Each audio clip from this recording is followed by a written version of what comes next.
Avant de commencer cette vidéo, je tiens à t'avertir que je serai ce week-end au Tsume Fan Day au Luxembourg du 19 au 21 mai.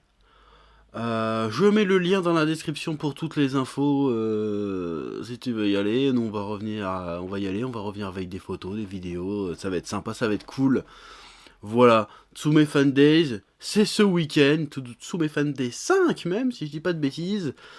C'est ce week-end, donc si t'es chaud, viens. Et puis c'est tout. Ouais. Salutations, tête de naze, c'est moi le chef.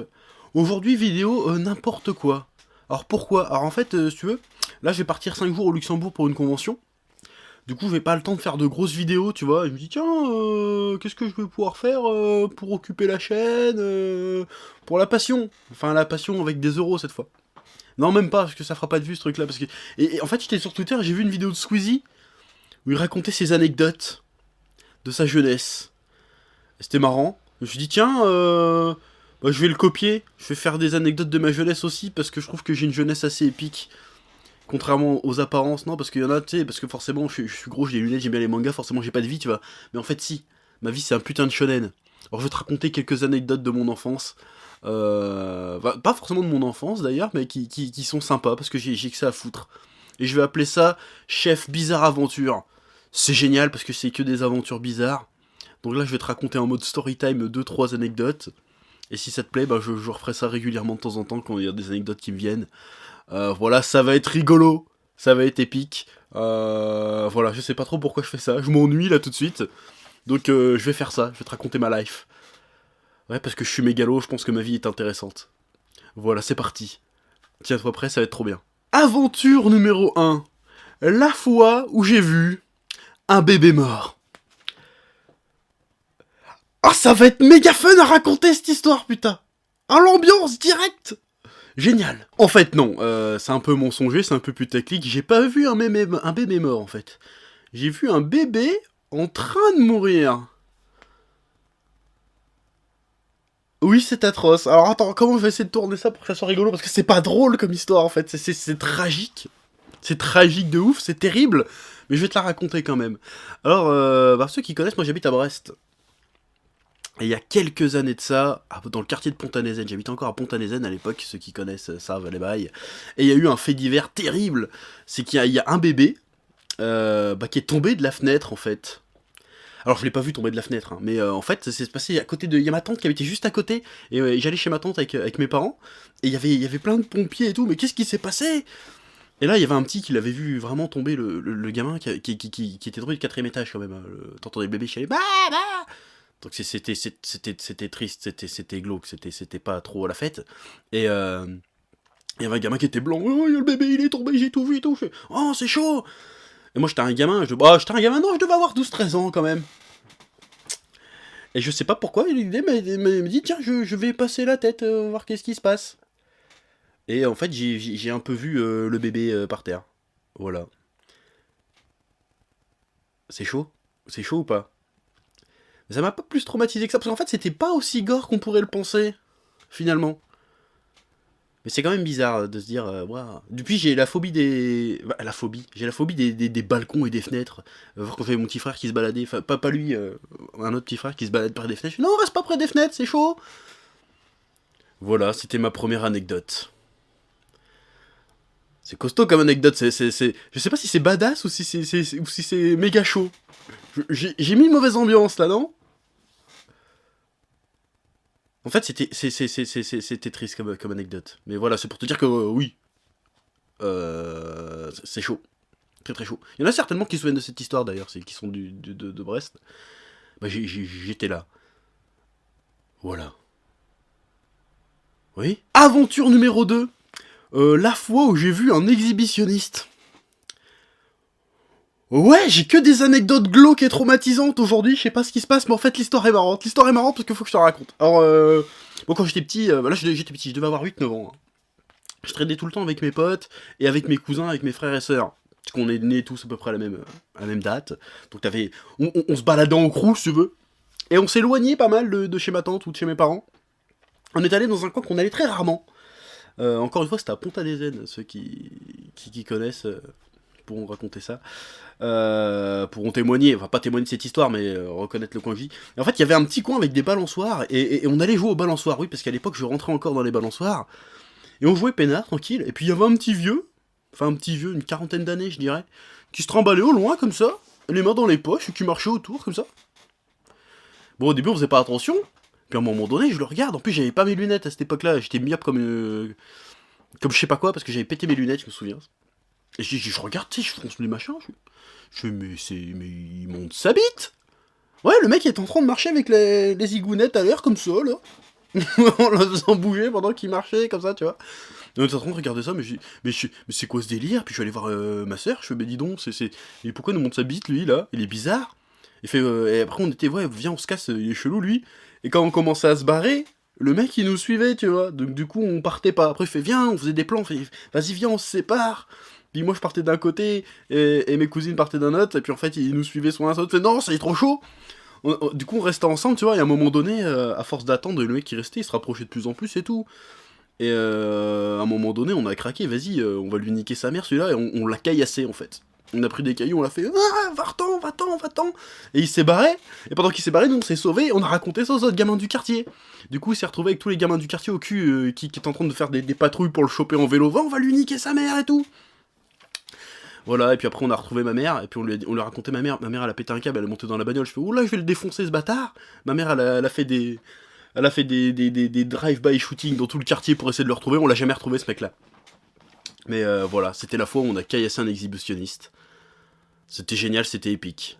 Voilà. C'est chaud comme histoire, mais c'est trop épique, c'est badass, je trouve ça badass. Voilà.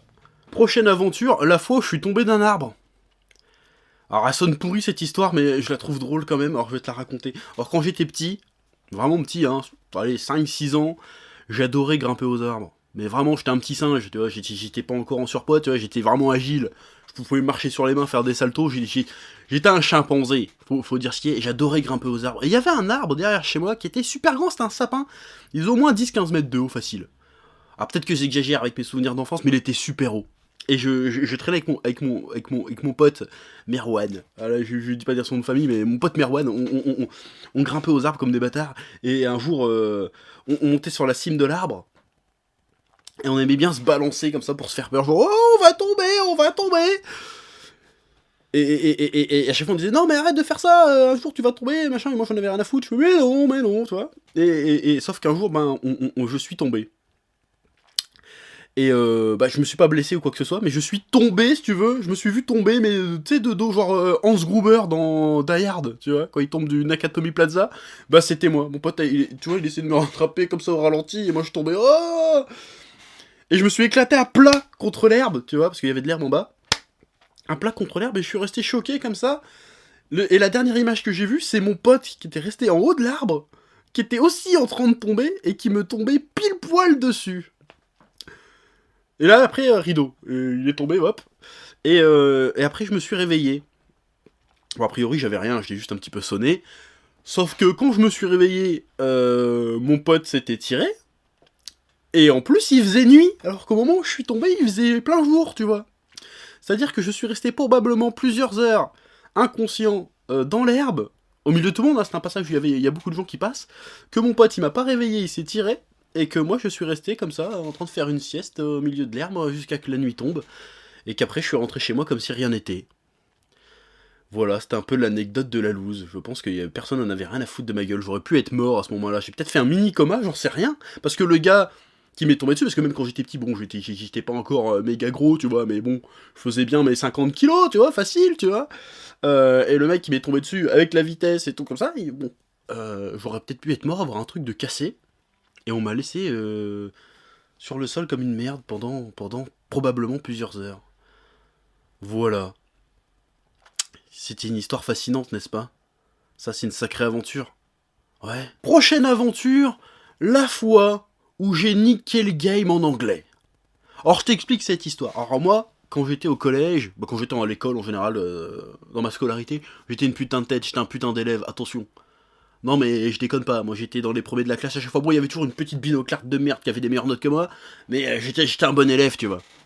Et un jour, il y avait le The Control de l'année en anglais, j'étais en 6ème. The Control de l'année, sur 40 le bordel, 2h30 de devoir, j'étais sur quoi? C'était sur du prêt de carré, les conneries comme ça, tu vois. Et moi, j'avais révisé à balle. Mais tout le week-end, j'avais révisé, j'ai refait tous les exercices, j'avais vraiment bossé de ouf. Genre, j'étais pas sorti du week-end, j'avais pas dessiné ni rien, j'ai pas joué à la console que dalle, j'avais fait que réviser. Ouais, moi j'étais un Narvalo, moi j'étais esprit shonen hein, quand j'étais à l'école, je veux être le meilleur, faut bosser, faut s'entraîner à la Goku, tu vois, pour avoir les meilleures notes, tu vois. Et c'est le contrôle de l'année, en plus en anglais, j'étais bon, mais c'était pas là où j'étais le meilleur, tu vois. Et donc j'arrive le matin du devoir, j'ai le contrôle, il y avait peut-être, allez, 5-6 feuilles à remplir directement sur le machin. Et j'étais tellement déter, tellement entré en mode ultra instinct, ouais c'est là que j'ai inventé l'ultra instinct à cette époque, j'étais tellement en mode ultra instinct, cours d'anglais, j'avais tellement révisé, que tu me crois pas, j'ai plié le devoir en 5 minutes montre en main. Si je déconne même pas, 5 minutes j'avais tout plié, je fais comme ça, j'ai déjà tout fini, c'est quoi ce délire, donc je relis 2-3 fois, je fais bah j'ai fini, bah je lève la main, je dis à la prof, bah madame, j'ai fini. Elle me fait déjà? Mais ça fait à peine un quart d'heure qu'on a commencé, t'es sûr que t'as déjà fini? Je fais bah ouais, et puis tout le monde me regarde genre, mais il est fou lui quoi. Elle fait t'es sûr que t'as tout répondu? Je fais bah ouais, j'ai tout répondu. Elle fait bon bah relis encore un petit peu, donc je relis mon truc, je fais bah c'est bon, j'ai tout répondu quoi. Mais j'avais pas le droit, au collège t'as pas le droit de te barrer avant la fin du cours, à l'époque. Donc j'étais obligé de rester dans la classe, ouais, bon bah j'ai rendu mon truc, elle fait t'es sûr tu vas pas regretter hein? Je fais bah non, prenez ma feuille. Donc la meuf elle reste me regarder comme ça, elle fait bon bah tant pis, hein, t'assumeras les conséquences de ton choix. Je fais bah ouais, bah pas de problème. Donc je sors mes feuilles, je commence à dessiner, et du coup la prof, bah comme elle se faisait chier aussi, bah elle commence à corriger ma copie. Donc moi je continue, tranquille. Puis après, 5 minutes après, elle se lève, elle vient me voir, elle me fait ben chef, oui parce qu'elle m'appelait chef à l'époque aussi déjà. Elle me fait ben je sais pas comment t'as fait chef, mais t'as 40 sur 40. Et j'ai fait ah bon? Elle fait ouais, c'est parfait, 40 sur 40, nickel, je sais pas comment t'as fait, t'as dû bien réviser, mais t'as eu 40 sur 40. Et là, toute la classe était oh! Oh le bâtard! Oh le bâtard! Et là, je me suis levé et j'ai fait un dab. Et c'est là que j'ai inventé le dab. Voilà.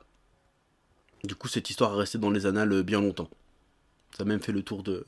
oh, c'est le mec qui a fait 40 sur 40 en 5 minutes, et puis je dabais comme ça. Voilà, c'était le plus gros accomplissement de ma life en matière scolaire. J'ai eu 40 sur 40 en anglais, le plus gros contrôle de l'année, en 5 minutes montre en main. Parce que quand je suis motivé à faire un truc, je suis le boss du game, c'est tout. Ouais, j'en fais 10 fois trop, ouais. Mais c'est la vérité, c'est une vraie histoire. Il y a des témoins. Un jour, j'emmènerai mon pote, il était témoin, il va dire oui, c'est vrai.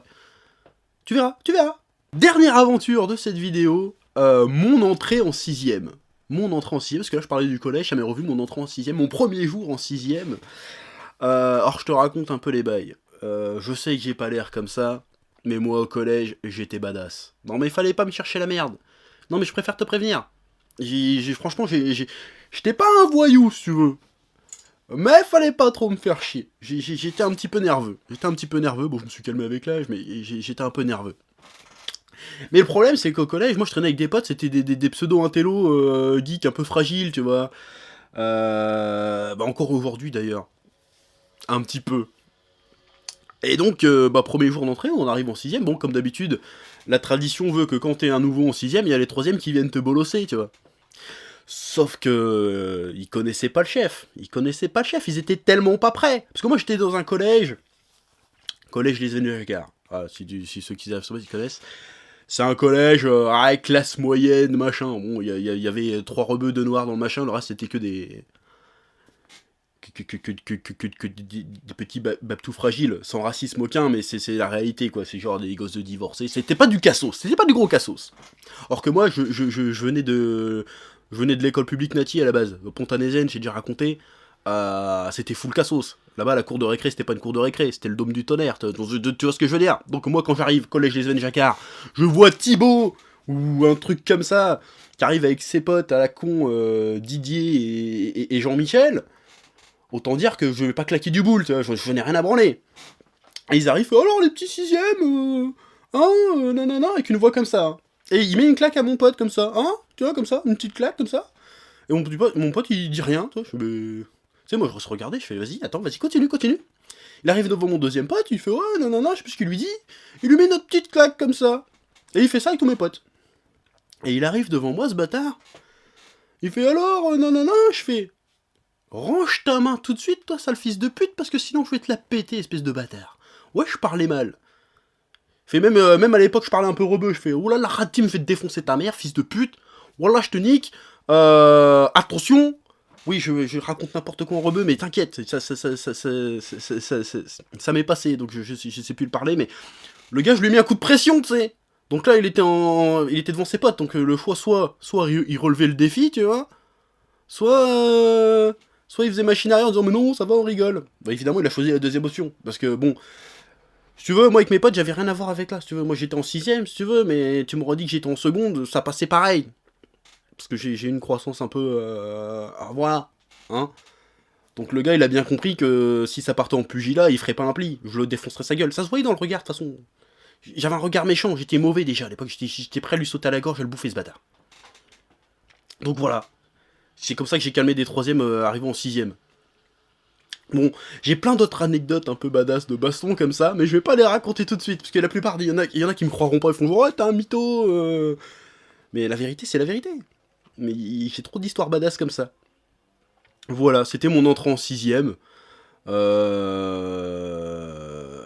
J'ai mis à l'amende des 3ème, j'étais content, j'étais fier de moi. Il y a d'autres histoires au collège, c'était trop épique le collège. Je raconterai peut-être ça dans d'autres vidéos. Si ça t'a plu, voilà. Voilà, c'était le premier et peut-être certainement l'unique épisode de Chef Bizarre Aventure où je vous raconte les petites anecdotes de ma vie palpitante. Bah, si ça t'a fait rigoler, et ben tu peux mettre un pouce bleu ou tu peux t'abonner, et si jamais vous en voulez d'autres, bah vous me dites, et puis de temps en temps, peut-être que j'aurai rien à foutre, et ben je me poserai et je raconterai mes petites anecdotes, mes anecdotes badass, mes aventures de jeunesse, qui sont absolument sublimes. Voilà. Comme ça me permet un peu que tu me connaisses un peu mieux, voilà, une espèce de... toutes ces conneries. Voilà. À bientôt. Ouais. Tiens aussi, balance-moi l'anecdote que t'as préférée. Comme ça, voilà. Cette vidéo ne sert strictement à rien, mais ça me fait rigoler. Ouais. Eh oh, tu vas pas te barrer comme ça, hein? Tu vas laisser un pouce bleu? Un petit pouce bleu, hein? Puis tu regardes aussi les autres vidéos? Parce que voilà, tu t'abonnes? Ouais? Ouais.